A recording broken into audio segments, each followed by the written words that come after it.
Tujye ku Rwanda ruyoborwa na Major General Paul Kagame. Uyu akaba yaravutse ku itariki 23 z'ukwa cyenda 1957. Uyu akaba yarabaye perezida w'u Rwanda muri 2000.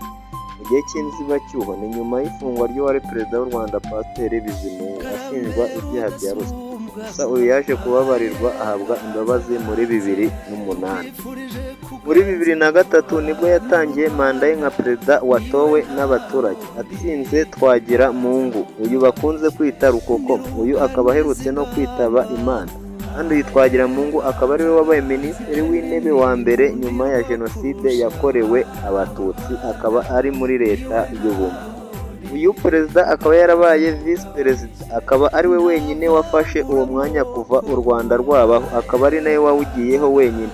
Icyarimwe akaba yari na minisitiri w'ingabo ndetse akaba yari n'umugaba mukuru w'ingabo.